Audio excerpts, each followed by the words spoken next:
اعوذ باللہ من الشیطان الرجیم بسم اللہ الرحمن الرحیم۔ ہسٹری آف ترک سیریز میں خوش آمدید۔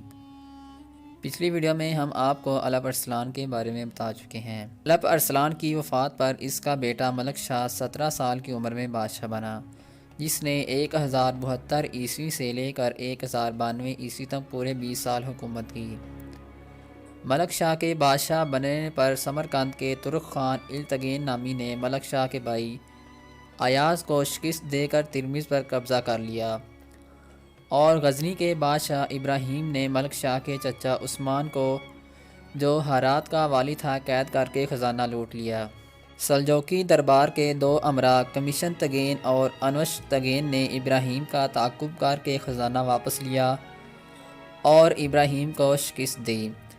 ملک شاہ کے چچا کاورت بیگ نے، جو کرمان و فارس کا والی تھا، بادشاہ بننے کے خیال سے رے پر چڑھائی کر کے ہمدان کے قریب کرج کے مقام پر سلطان ملک شاہ اور کاورت بیگ کی فوجیں 3 دن تک لڑتی رہیں۔ کاورت بیگ نے شکست کھائی، قتل ہوا اور اس کے 2 بیٹے اندھے کر دیے گئے۔ ان میں سے ایک بیٹا، جو پوری طرح اندھا نہ ہوا تھا، معافی مانگ کر باپ کا جانشین بن گیا۔ ملک شاہ نے اپنے باپ کے وزیر نظام الملک کو حسنِ خدمات کے صلے میں اطابق کا خطاب عطا کیا۔ 1073 عیسوی میں، یعنی ملک شاہ کے بادشاہ بننے سے 1 سال بعد، خلیفہ القائم بامراللہ فوت ہو گیا اور اس کی جگہ المقتدی بامراللہ خلیفہ بنا۔ 1074 عیسوی میں مصر کے فاطمی خلیفہ المنتصر باللہ نے مکہ معظمہ اور مدینہ منورہ پر دوبارہ قبضہ کر لیا، اور دمشق کا شہر اس کے ہاتھ سے ملک شاہ نے چھین لیا۔ مکہ اور مدینہ پر فاطمی خلیفہ کا اقتدار صرف 12 مہینے قائم رہا۔ اس کے بعد حرمین شریفین کی خدمت کی سعادت پھر سلطان ملک شاہ کو حاصل ہو گئی۔ اس زمانے میں مسلمانوں کی علمی، ادبی اور ثقافتی سرگرمیاں بہت ترقی پذیر تھیں۔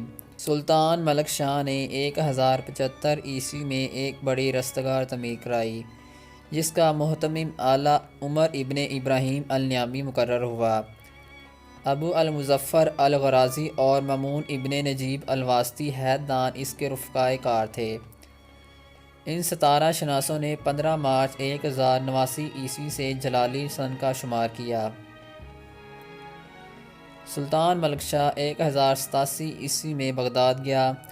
امام موسیٰ رضا، معروف کرخی، احمد بن حنبل، امام اعظم ابو حنیفہ کے مقبروں کی زیارت کی، اور اپنی ایک بیٹی کی شادی امیر محمد بن شرف والی کردستان سے کی، اور اپنی ایک بیٹی کی شادی غزنی کے شہزادہ مسعود کے ساتھ کر دی، جو بعد میں سلطان بنا۔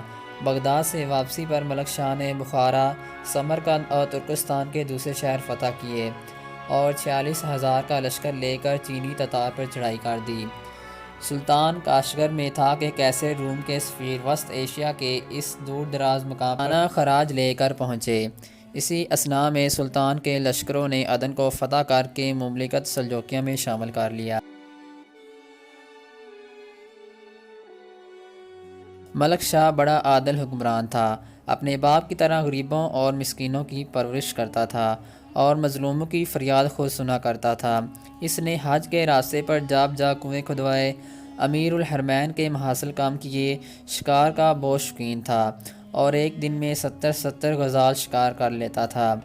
اس کے شکار نامے میں لکھا ہے کہ ایک روز اس نے 1000 جانور شکار کیے۔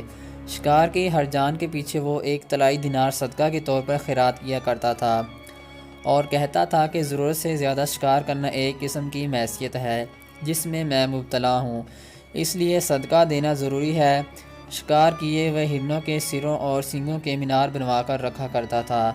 اس نے بہت سی نئی نہریں اور کارریزیں کھدوائیں، باغات لگوائے، قلعے اور عمارتیں تعمیر کروائیں۔